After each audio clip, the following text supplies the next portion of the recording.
హెబ్రీయులకి రాసిన పత్రిక 12:25 మీకు బుద్ధి చెప్పుచున్న వాణిని నిరాకరింపకుండునట్లు చూచుకొనుడి. అంటే శిక్షణకు లోబడండి. You have become so weak, so make yourself strong again. Live in the right way so that you will be saved and your weakness will not cause you to be last.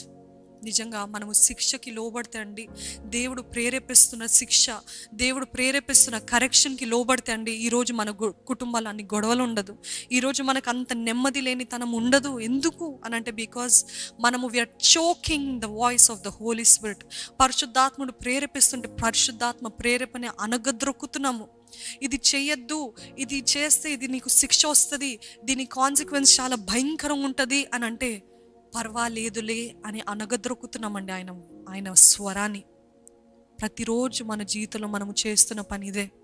So many times the holy spirit is telling you, no, don't watch that, no, don't be with that person. ఆ వ్యక్తి నీకు సరైన వాడు కాదు, నువ్వు చేసేది సరైనది కాదు, నువ్వు మాట్లాడే స్నేహితులు సరైన వారు కాదు అని అంటే వారు బాధపడతారు. వారిని కాదంటే వారు నొచ్చుకుంటారు, వారు ఏడుస్తారు, వారు బ్రతకలేరు నేను లేకపోతే అని మాటలు వస్తున్నాయా? బ్రతుకుతారండి, మీరేం బాధపడకండి, బ్రతుకుతారు. అది అపవాది చెప్పే మాటలు, అపవాది ప్రేరేపించే మాటలు. పరిశుద్ధాత్ముడు అంటున్నాడు, don't grieve the holy spirit, నన్ను బాధ పెట్టకండి, నన్ను దుఃఖపరచకండి. అంటే మనం ఆయన స్వరాన్ని అనగద్రొక్కుతున్నాం. మన జీవితంలో ఈరోజు ఈ వాక్యం చెప్తుండగానే పరిశుద్ధాత్మ దేవుడు మీకు చెప్తున్నాడు, అవును, నా స్వరాన్ని ఎన్నిసార్లు నువ్వు అనగద్రొక్కావు, ఎన్నిసార్లు కాదన్నావు, ఎన్నిసార్లు నేను మౌనంగా ఉండంటే మౌనంగా ఉండలేదు, ఎన్నిసార్లు ఇది చూడొద్దంటే అదే చూస్తున్నావు, ఎన్నిసార్లు ఇలాగ ప్రవర్తించదు, దయ్యంలాగా రాక్షసిలాగా ప్రవర్తించద్దంటే ఎందుకు అలా ప్రవర్తించావు అని ప్రేరేపిస్తుండగానే అడగండి. ఏం పర్వాలేదండి, వాక్యం వెళ్తుండగానే దేవా నన్ను క్షమించాయి, అవునయ్యా నువ్వు బయలుపరుస్తున్నావు, అవునయ్యా నువ్వు చెప్తున్నావయ్యా, I'm sorry Lord, forgive me, I've done so many things against you, forgive me Lord అని ఆయనను అడుగుదామండి. ఇర్మియా గ్రంథం 6:26 నా జనమా పాడు చేయవాడు హఠాత్తుగా మా మీదికి వచ్చుచున్నాడు, గోనెపట్ట కట్టుకొని బూడిద చల్లుకొనుము, ఏక కుమారుని గురించి దుఃఖించినట్లు దుఃఖము సలుపుము, ఘోరమైన దుఃఖము సలుపుము.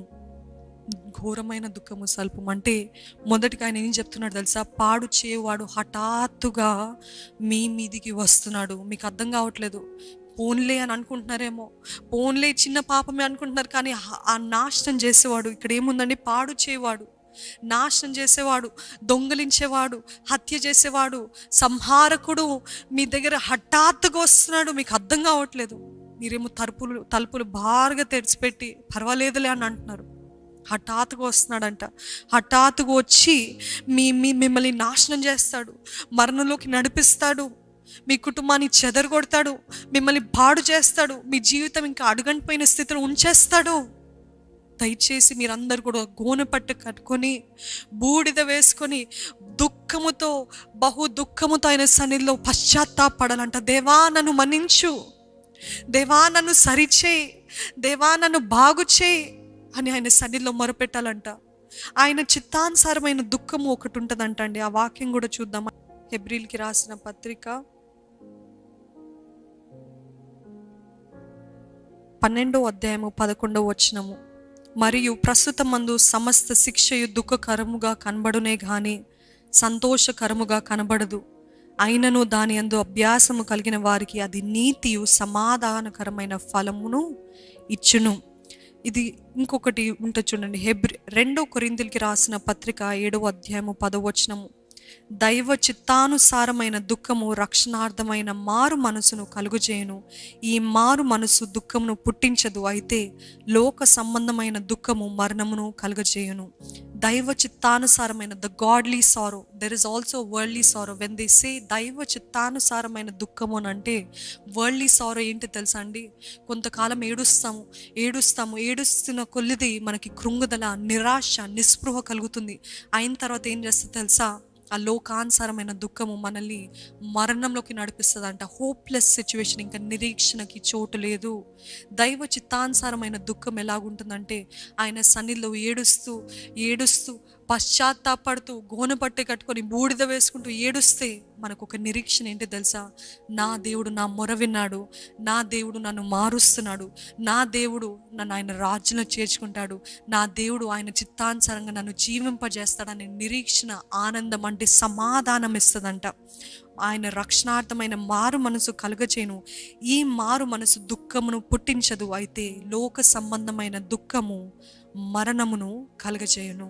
లోక సంబంధమైన దుఃఖము మరణమును కలుగజేస్తుంది.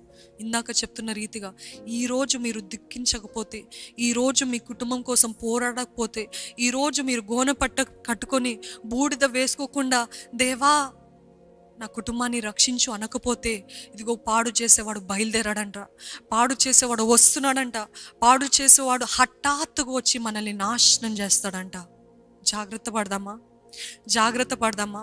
ఈరోజు దేవుడు అన్నాడు, నా సన్నిధిలో మొరపెట్టండి. ఆయన వాక్యాలు నేను చదువుకున్నాం కదా ఇందాక. ఆయన ఏమన్నాడు? గోనె పట్ట కట్టుకొని బూడిదతో చలుకొనుము, ఏక కుమారుని గురించి దుఃఖించినట్లు దుఃఖము సలుపుము, ఘోరమైన దుఃఖము సలుపుము అని దేవుని వాక్యం తెలియజేస్తుందండి. పురాతన మార్గాల్ని విడిచిపెట్టకండి. పురాతన గతంలో ఈరోజు ప్రాక్టికల్గా చెప్పాలంటే, as I have mentioned, the world will always show us the new things to follow, new things, new trends, new ways to follow, but say no, I'm sticking to God's word. నేను దేవుని వాక్యం పైన నిలబడతాను. నువ్వు ఎన్ని మాటలు చెప్పావని కాదు, ఎన్ని ట్రెండ్స్ వస్తున్నాయని కాదు. I do not care. It doesn't matter. It doesn't bother me. It doesn't change me. I will stick to the old foundations. పురాతనమైన రాళ్ళు, పురాతనమైన పునాదుల పైన నేను నిలబడతాను. పూర్వకాలంలో జరిగించిన ఈ రాయబడిన ప్రతి వాక్యం పైన నిలబడతాను. అదే నాకు ఆనందాన్ని, విశ్రాంతిని, నెమ్మదినిస్తుంది. 12వ అధ్యాయము, హెబ్రీయులకి రాసిన పత్రిక 12వ అధ్యాయము 3వ వచనం చూసుకుందామా? మీరు అలసట పడకయు మీ ప్రాణములు విసుకకయు ఉండునట్లు పాపాత్ములు తనకు వ్యతిరేకముగా చేసిన తిరస్కారమంతయు ఓర్చుకొనిన ఆయనను తలంచుకొనుడి. మరియు నా కుమారుడా, ప్రభు చేయు శిక్షను తృణీకరించకుము. ఆయన నిన్ను గద్దించినప్పుడు విసుకకుము. ప్రభువు తాను ప్రేమించు వానినే శిక్షించి తాను స్వీకరించు ప్రతి కుమారుని దండించును. ఈరోజు ఎవరిని దండిస్తాడంట? మీరు అంటున్నారేమో, దేవుడు నన్ను శిక్షిస్తున్నాడండి, దేవుడు నన్ను ఎంతగానో దండిస్తున్నాడండి, దేవుడు నన్ను ఎంతగానో గాయపరుస్తున్నాడండి, ఒకటి తర్వాత ఒకటి చేస్తున్నాడండి, నా జీవితంలో నష్టం వెంబడి నష్టం వస్తుంది, దేవుడు అనుమతించాడు అని అంటే, కొన్నిసార్లు కదండి, చాలాసార్లు మనం చేసిన నిర్ణయాలు బట్టి, మనం చేసిన కార్యాలు బట్టి, మనము కంగారుపాటుగా చేసిన క్రియలు బట్టి మనం తెచ్చుకున్నాము. కానీ కొన్నిసార్లు దేవుడు అంట శిక్షిస్తున్నాడు. ఎవరిని శిక్షిస్తాడంటే, ఎవరినైతే ఆయన ఎక్కువగా ప్రేమిస్తున్నాడో వారిని శిక్షిస్తాడంట. ఎవరినైతే ఎక్కువగా ప్రేమిస్తున్నాడో వారిని దండిస్తాడంట. ఈరోజు రోడ్డు పైన పోయే ప్రతి ఒక్క బిడ్డది పోయి, నువ్వు ఇలాగ నడవకూడదు, రోడ్డు పైన నడవకూడదు, అది మంచిది కాదు అని నేను చెప్పలేను. ఎవరికి చెప్తాను? నా సొంత బిడ్డలు, నా కడుపున పుట్టిన బిడ్డలకి చెప్తాను. ఎందుకంటే నా కడుపున పుట్టారు కాబట్టి, నేను ప్రేమిస్తున్నాను కాబట్టి వారికి నేను శిక్షను, లేకపోతే వారిని దండిస్తాను, వారిని కొడతాను, లేకపోతే వారిని శిక్షిస్తాను. Because I love them. Today you're saying, why are you punishing me lord? నన్ను ఎందుకు శిక్షిస్తున్నావయ్యా? నేనేం చేస్తానయ్యా అంటే, దేవుడు మీతోటే అంటున్నాడు, బికాజ్ ఐ లవ్ యూ. నిన్ను ప్రేమిస్తున్నాను కాబట్టి శిక్షిస్తున్నాను. నువ్వు నిజంగా ఆనందంగా ఉండాలని నేను శిక్షిస్తున్నాను. ఈ లోక సంబంధమైన దుఃఖం అంట మనకి మరణం కలిగిస్తుంది, కానీ దైవ చిత్తానుసారమైన దుఃఖం మనకి నెమ్మదినిస్తుంది అండి, విశ్రాంతినిస్తుందంట, చింత ఉండదంట. ఎందుకంటే నా దేవుడు నా తోడున్నాడు. నేను ఆయన సన్నిధిలో ఒప్పుకున్నాను, నేను ఆయన సన్నిధిలో ఏడ్చాను, నేను ఆయన సన్నిధిలో గోనపట్ట కట్టుకొని పశ్చాత్తాపడ్డాను. నాకు నిరీక్షణ, నా దేవుడు నా ప్రార్థన విన్నాడు. నాకు నిరీక్షణ, దేవుడు నన్ను ఆయన రాజ్యంలో చేరుస్తాడు. నా నిరీక్షణ నా కుటుంబాన్ని రక్షిస్తాడు. That is the difference between godly sorrow and worldly sorrow. ఈరోజు దేవా నువ్వు నన్ను ఎందుకు శిక్షిస్తున్నావు అనకండి. దేవా నన్ను శిక్షిస్తున్నావు, థ్యాంక్ యూ లార్డ్ అని చెప్పగలుగుతామా అండి?